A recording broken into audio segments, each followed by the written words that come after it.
Arrêtez ces Gaulois par Jupiter. Nous ne nous laisserons pas faire par Bélénos. Mettons une stratégie au point par Lug.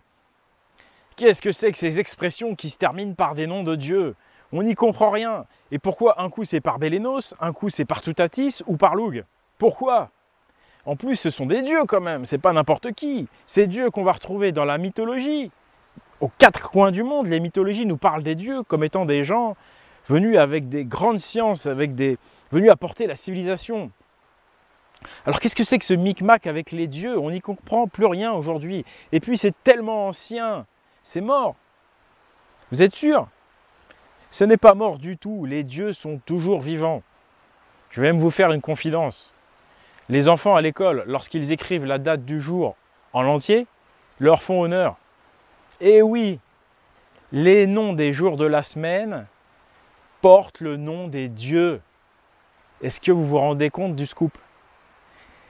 Qu'est-ce que c'est que ce micmac? Qui étaient les dieux? Que sont les dieux? Allez, on va débroussailler tout ça.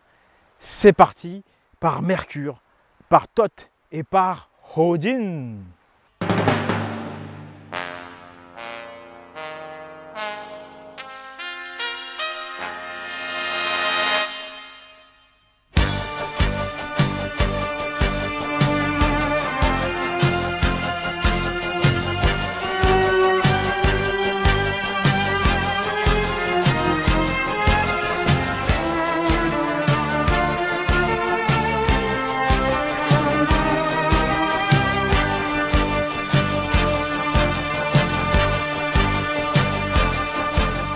Et ouais, les jours de notre semaine portent le nom des dieux, des anciens dieux païens. Alors le dites pas trop fort aux chrétiens, hein, parce qu'à chaque fois que vous écrivez mercredi 3 juillet ou jeudi 4 novembre, vous écrivez le nom d'un dieu païen.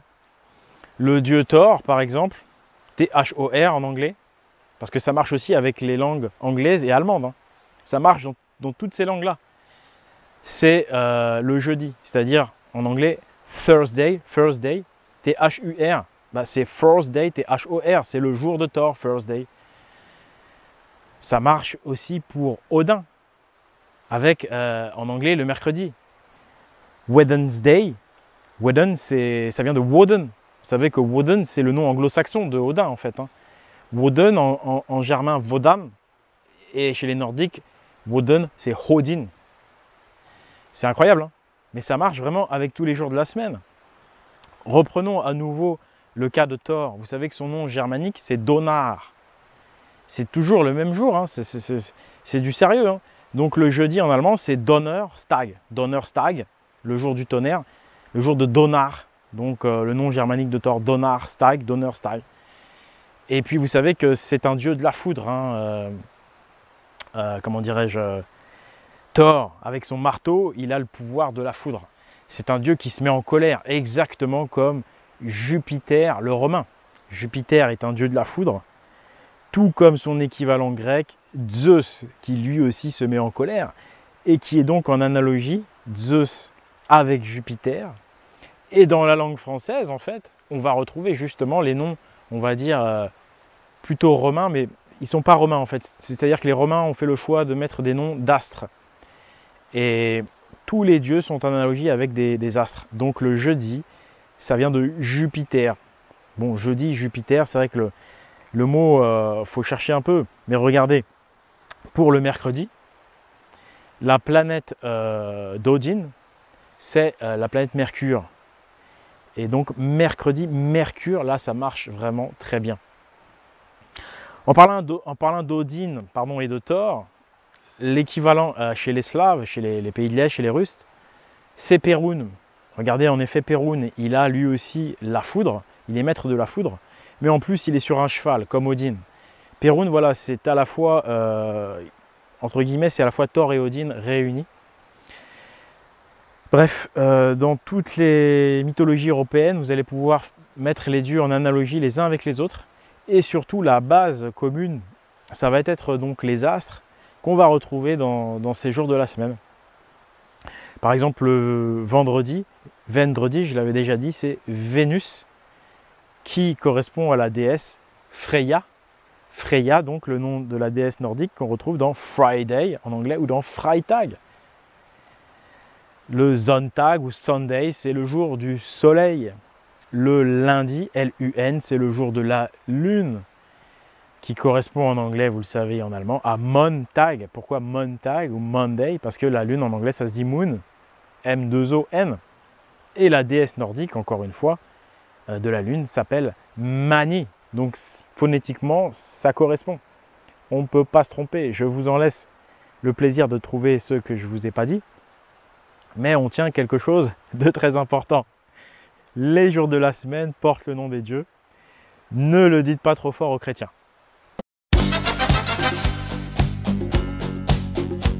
Vous voyez qu'il y a un double aspect en fait dans ces dieux. D'un côté, ce sont des êtres anthropomorphisés, c'est-à-dire ils ont une apparence humaine, mais d'un autre côté, on nous parle également de planètes, d'astres. D'ailleurs, le mot astre vient de estar, estre, être. Il y a effectivement, même dans les langues, entre l'être et l'astre, un lien. Et c'est ça en fait que les anciens veulent nous dire, c'est que nous sommes influencés par les planètes. Et qu'en réalité, ces anciens connaissaient très bien des sciences aujourd'hui très poussées, parce qu'ils sont en train de nous dire en fait que l'énergie dite divine, les énergies proviennent du cosmos. On sait aujourd'hui que le cosmos baigne dans un océan électrique, on va dire électromagnétique. En physique quantique, on appelle ça maintenant l'énergie du vide. On nous dit oui, en fait, il n'y a pas de vide, il y a de l'énergie partout. C'est vrai. Et les anciens le savaient. Ils le savaient et c'est pour ça qu'ils ont donné le nom des dieux à ces astres, parce que ces astres qui baignent dans le cosmos, c'est eux qui vont avoir la plus grande influence sur ces énergies donc divines. Et comme ces énergies divines sont celles qui produisent le champ magnétique terrestre qui nous permet de vivre, eh bien ce sont bien ces énergies divines et ces dieux, et donc l'influence de ces astres, qui nous font vivre.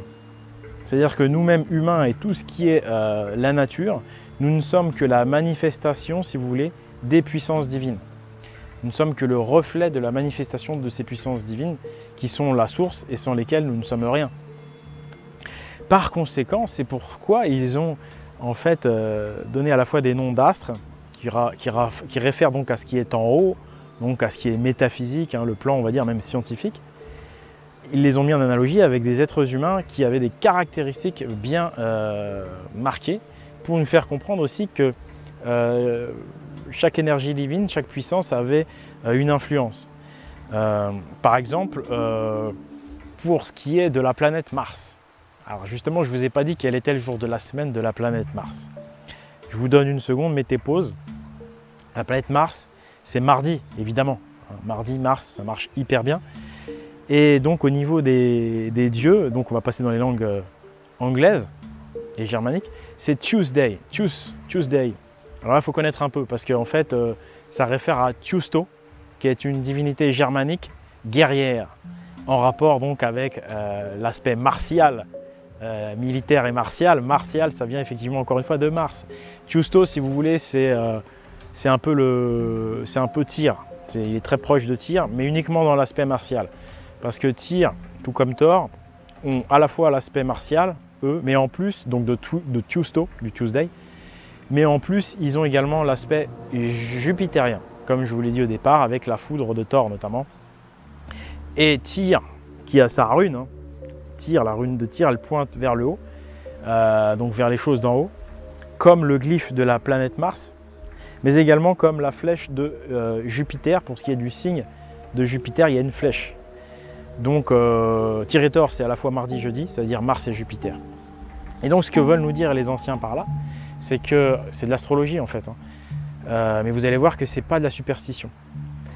Ils veulent nous dire que la planète Mars favorise les valeurs guerrières comme le courage, l'idéalisme, c'est-à-dire l'idéaliste c'est celui qui fait passer les principes avant toute chose, il fait passer les principes d'en haut, pour ça que la flèche pointe en haut, avant le reste. C'est un guerrier qui est capable de se sacrifier pour ses principes, pour les autres. C'est le courageux, c'est vrai que Thor, Tyr, c'est vraiment les gens courageux, Tyr qui se sacrifie.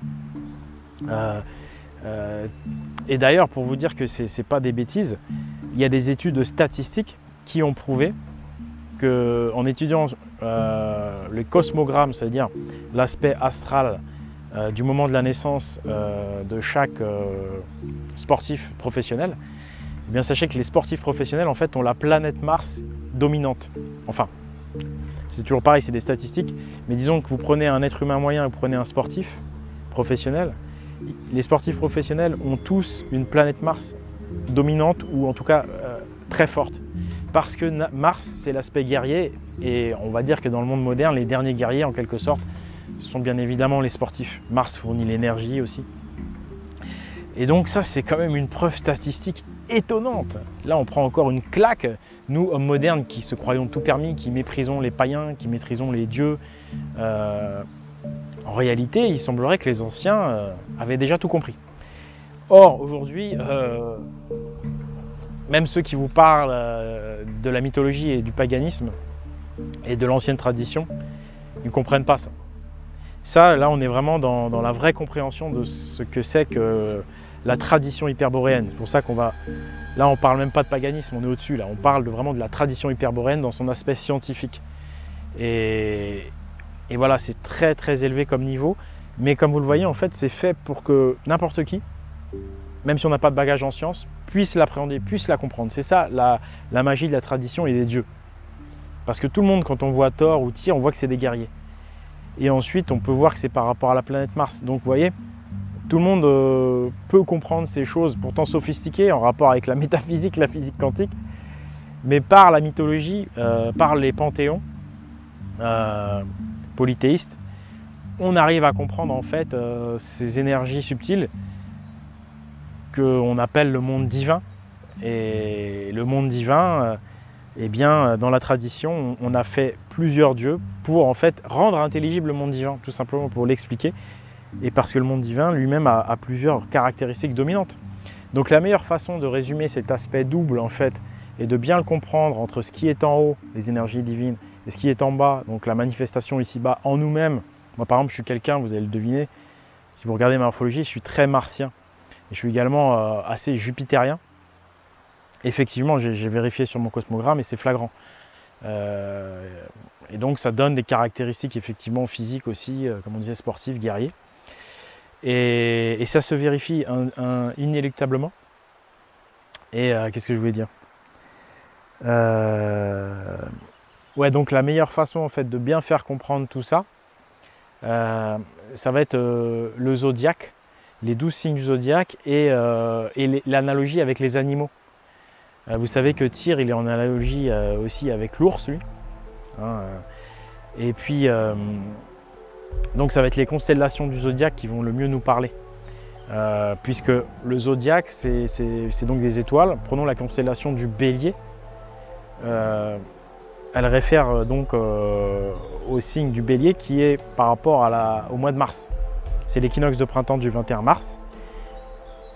Et vous savez donc que le Bélier, c'est en fait un symbole guerrier, un symbole idéaliste de feu. Si vous avez suivi mes vidéos, je vous parle de Ram le Bélier. Parce que c'est vraiment des gens qui sont idéalistes et c'est aussi des guerriers, quoi. Et Thor, son char à Thor, hein, est tiré par des boucs. Donc les boucs, c'est un bélier, quoi. Hein, un gros, voilà, hein, c'est comme, faut pas chercher plus loin. Donc Thor est tiré par des boucs, donc c'est son aspect martien. Ram le bélier également. Voilà, et donc le mois de mars, c'est le signe du bélier, quoi. C'est du lourd, quoi. Hein. Je vous ai donc parlé également de l'ours, plus par rapport à Tyr, parce que l'ours c'est également un signe solaire. Donc le bélier est un signe solaire. Et en fait, pourquoi on a appelé le mois de mars comme ça et on lui a donné le signe du bélier? C'est parce qu'à l'équinoxe de printemps, en fait, la nature reprend vigueur, reprend force.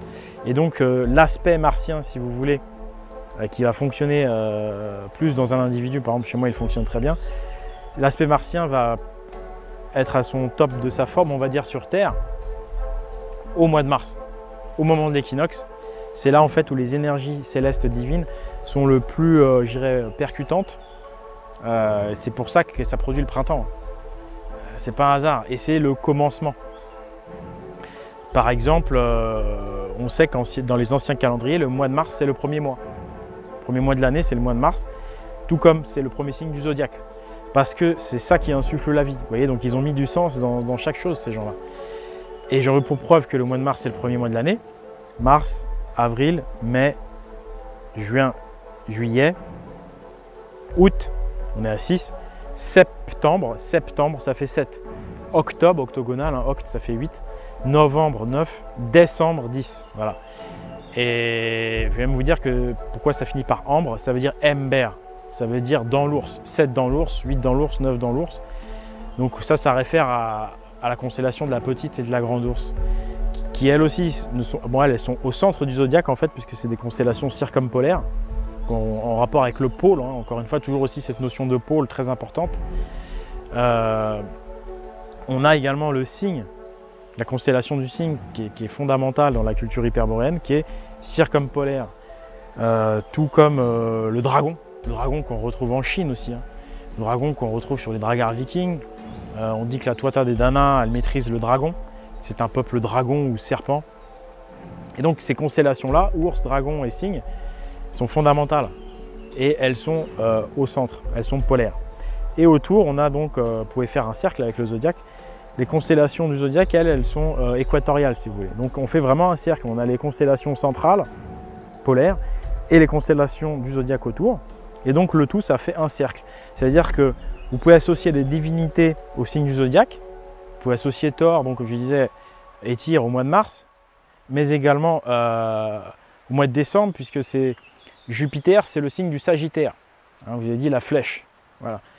Et donc, vous voyez qu'en fait, tout ça, c'est une manière d'essayer de vous faire comprendre quel est l'effet de ces forces. Vous prenez un zodiaque, les saisons, et vous regardez qu'est-ce qui se passe à cette saison-là, et ça va vous faire comprendre quelle est la force divine de ce dieu-là, quoi. Donc Jupiter, c'est Sagittaire. Mars, c'est la planète Mars.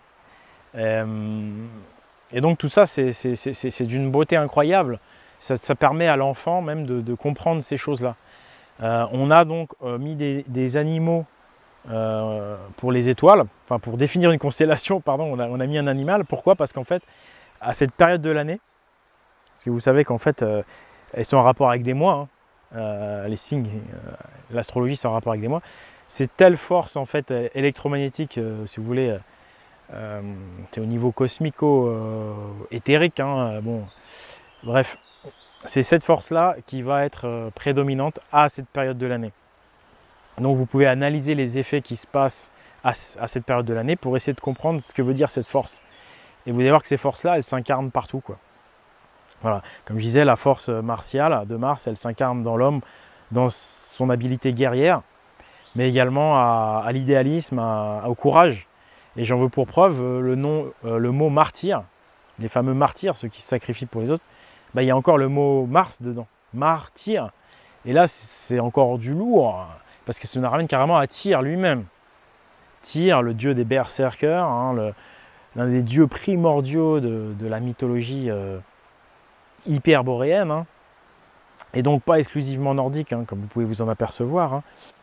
L'aspect intelligence, là, l'intelligence, elle se caractérise par Mercure.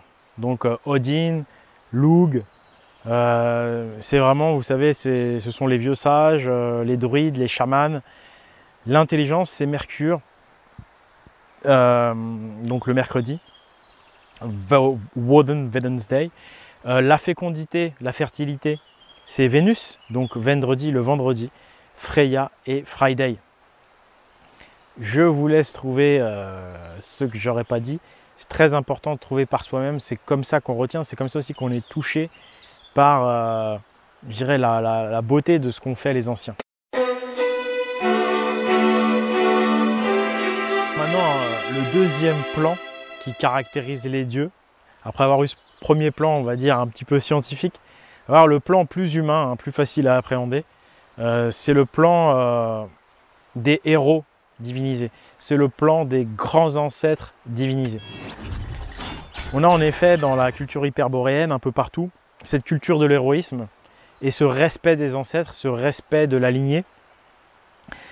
En fait, on a divinisé le grand ancêtre de différentes tribus pour en fait pour que les enfants, on va dire, pour que la tribu n'oublie jamais en fait l'origine, n'oublie jamais d'où elle vient, et surtout n'oublie pas les sacrifices qui ont été consentis par les premiers de la lignée.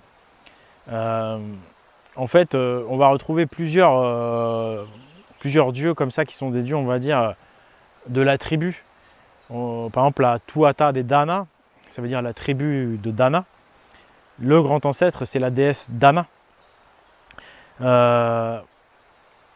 Toitatis, en allemand, hein, Tutatis, c'est le grand ancêtre en fait de nombre de tribus germano-gauloises, hein, Tutatis. Même si donc vous avez plusieurs grands ancêtres pour différentes tribus ou groupes de tribus, il y a quand même un grand ancêtre commun pour toutes les tribus hyperboréennes, que ce soit donc la Tuatha des Dana ou que ce soit les Frisons. Les Frisons, eux, c'est Freya, leur grand ancêtre. Prenez toutes ces tribus donc d'origine hyperboréenne, ils ont tous quand même un ancêtre commun qui fait qu'ils ont la même tradition, même si derrière ensuite ils ont, on va dire, des ancêtres respectifs, des spécificités propres à eux-mêmes. Le grand ancêtre, c'est Tyr. Tyr, c'est le berserker, quoi. C'est le dieu des berserkers. C'est celui qui a mené en fait les fils de Bor, c'est-à-dire en fait les survivants de la zone boréale, polaire. Il a mené les survivants au cataclysme. Parce que il revient souvent donc dans la tradition, dans la mythologie, ce fameux Ragnarok, ou ce crépuscule des dieux. En fait, on nous parle tout simplement de catastrophes naturelles, hein, de forces cataclysmiques. Et Tyr, en fait, a survécu à la glaciation. Parce que la dernière grande catastrophe,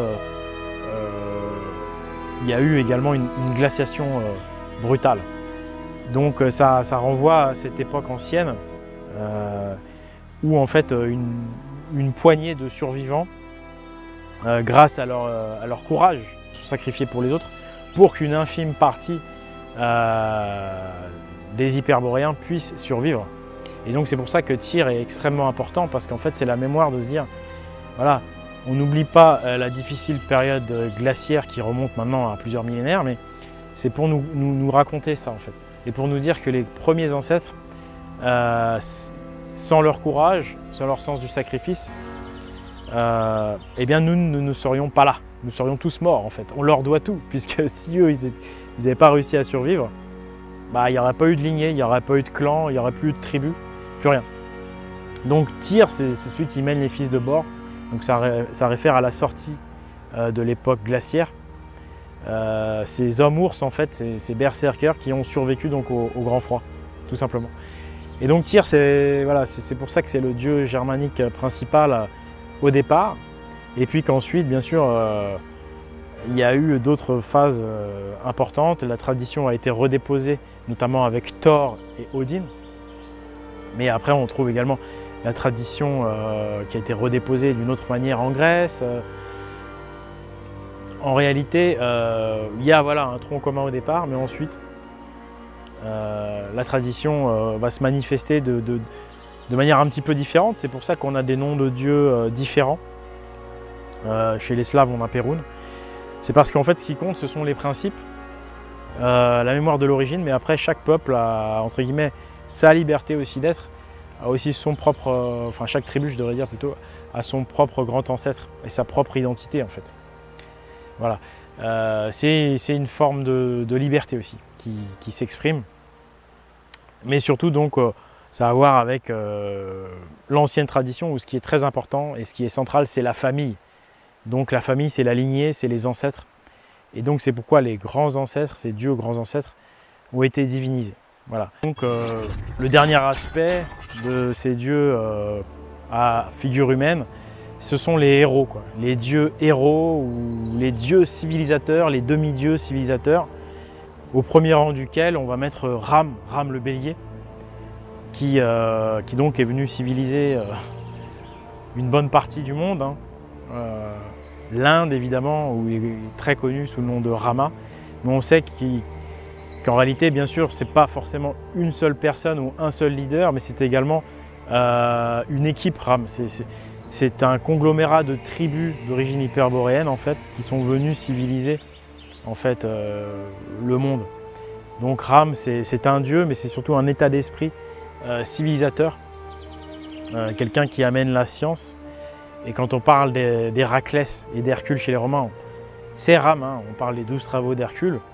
Donc on veut nous dire quand même qu'à l'origine, il y a eu une personne effectivement qui a été héroïque, mais derrière son mouvement en fait, a été suivi par des milliers de personnes qui ont repris ses valeurs, réincarné son état d'esprit. Et voilà, c'est pourquoi encore une fois, on humanise ces gens, mais c'est toujours en réalité, quand on parle de divin, c'est l'aspect de l'état d'esprit de ces gens-là. Et puis surtout, les héros, ce qu'ils ont fait, c'est qu'ils méritent leur nom, on va dire, de demi-dieu en quelque sorte, parce qu'en fait, ils ont été à l'image de Dieu, c'est-à-dire qu'ils ont été créateurs et qu'ils ont été généreux, qu'ils ont donné sans attendre de retour, parce que la divinité, le monde divin, ces énergies cosmiques qui nous entourent, le soleil aussi, bien sûr, fait partie de notre premier fournisseur d'énergie divine. Le soleil est généreux. Voilà. Donc, si vous voulez imiter les dieux, soyez généreux, soyez créatifs, donnez sans attendre de retour. Voilà, soyez conformes à la nature. Et donc, les principes naturels, eh bien, on peut essayer de les comprendre grâce aux dieux.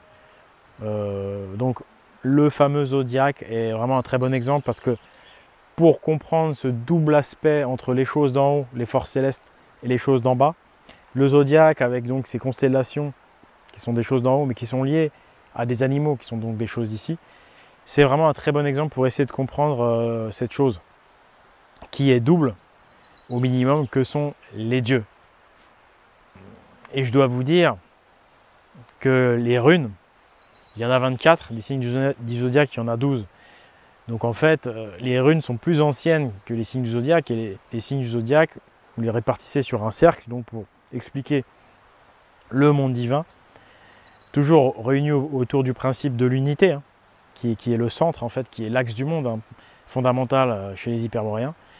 Eh bien, vous pouvez aussi représenter les runes, 24 runes autour d'un centre. C'est les mêmes principes. Vous allez retrouver, donc, comme je disais, la rune de Tyr dans le principe martien, et ainsi de suite. Alors, c'est pas exactement pareil, hein. Je ne dis pas qu'il y a une analogie exacte à faire entre les deux, mais c'est le même principe. Les runes, ce sont les dieux, les runes, en fait. Les premiers d'eux, ce sont les runes. Voilà. Donc, j'en dis pas plus. C'est une ouverture du sujet pour de prochaines vidéos sur les dieux, parce que vous voyez qu'il y a énormément de choses à dire sur les dieux, et notamment sur les runes, qui sont en fait une façon d'expliquer le monde invisible, les forces invisibles. D'ailleurs, on parle de runes comme de secrets, parce qu'effectivement, ces forces invisibles, on ne les voit pas, elles ne s'entendent pas, elles sont la représentation de la divinité, et la divinité, elle ne dit pas les choses, elle les signifie. Voilà, bah écoutez, n'hésitez pas à donner votre avis dans les commentaires et surtout à poser des questions parce que j'imagine qu'il y a plein de choses que vous n'allez pas saisir forcément. C'est des concepts nouveaux, mais vous allez voir, c'est vraiment très beau. Il faut commencer à appréhender les choses de façon double, avec des grilles de lecture multiples. Regarder les choses de façon différente. C'est double, c'est triple, ça peut même être quadruple. Donc posez des questions dans les commentaires que je sache un petit peu comment aiguiller l'explication et la chose pour vous transmettre ces connaissances. N'oubliez pas de vous abonner pour ne pas rater la suite. Voilà, donc merci. C'était Oleg de Normandie. Donc réfléchissez bien par Odin. Ciao. Le livre qui annonce le retour des dieux, un livre qui parle à l'esprit, à l'intellect, au cœur, à l'âme. Ce livre va réveiller en vous votre part hyperboréenne, si vous en êtes doté. En effet, il faut le réserver au cœur de feu, car sans cela, il peut brûler. Ce livre fait peur à tous les journalistes. Il est interdit de toutes les librairies. Il n'a reçu absolument aucune promotion. Et pourtant, il est en passe d'atteindre la barre des 1500 exemplaires vendus. 1500 exemplaires vendus, c'est ce que vendent les auteurs qui font une promotion télé. Les hyperboréens face à l'Empire, un livre pour les cœurs de feu.